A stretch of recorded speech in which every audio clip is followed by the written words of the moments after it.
So to access SketchUp for Schools, which is SketchUp Online, go to the Canvas page like this. Under this image there's a Zoom link. At the bottom there's two links. You want to go to not the bottom one but the second one, which is this one. Click on that. It's going to take you to SketchUp for Schools. Hit Get Started. Choose that I am a student. Hit Continue. Hit Launch.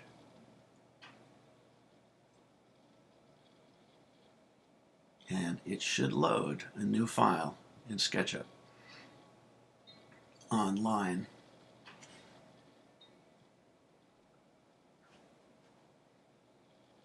Brought me to here. I'm going to hit Create New.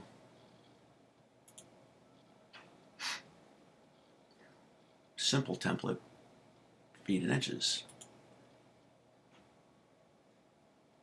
And it will give me this. This is SketchUp Online. There are two toolbars. There's one on the left side. You should always maximize the screen so you can see what you're doing. There's a toolbar on the right side also, which is different.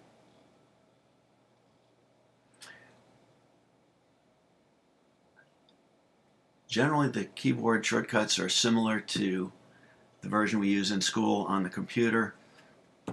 R is for rectangles, C is for circles, M is for move, P is for push-pull, T is for the tape. Hitting the space bar is select.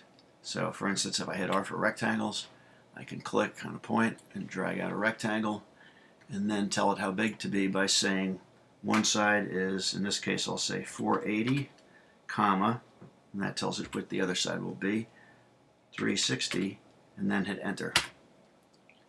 And that just did a rectangle, 480 inches by 360 inches. If you were doing feet, you would have to tell it feet by putting in the apostrophe. If I wanted to say 10'6", I'd have to put in 10 apostrophe 6. That would be one side, and then hit comma, and the other side I'll put in 20 apostrophe, which would read 20 feet. You can see it in the toolbar in the bottom right hand side. 20 feet 3. You never have to tell it inches, but you do have to put in the apostrophe for feet. If it sees a number like the 3, it assumes inches. I'm going to hit enter, and it just made it 10'6" by 20'3". Hitting O for orbit. And when you're in O for orbit, tap O for orbit, just tap and let go. If you hold down Shift, you can kind of drag your view around, and then when you let go of Shift, you're back in orbit again, dragging up or down, side to side. Roll your scroll wheel on top of the mouse for zoom in and out. One of the things that's different here is that if I hit the spacebar and I select something like this guy,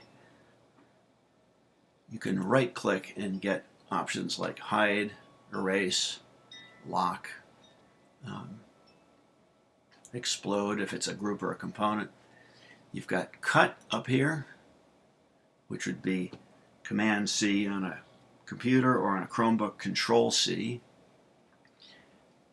That would cut it out, but it would keep it in the memory of the computer. So if I wanted to paste it in, I could right click and hit paste in place, fourth icon. So when you do cut, it doesn't delete it, it just cuts it and leaves it in the memory of the computer. I'm going to hit M so I can move them over. If you tap the right arrow key, I'm on the red axis, left arrow key, I'm on the green axis, and up arrow key, I'm up the vertical axis. So because I copied that guy, at least I think I copied that guy, if I right click and choose paste in place, he'll come back in, right where he was.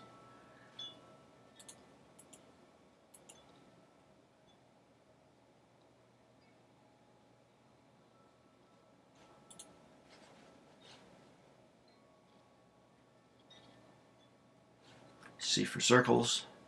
If you're putting in a circle, don't just do that. Always drag it out on the axis. Either red, I could tap the right arrow key to lock into red.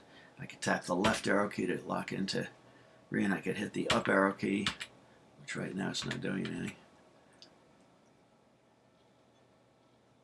Well, we're drawing on the ground plane anyway, so either right for red, left arrow key for green, but never just kind of random.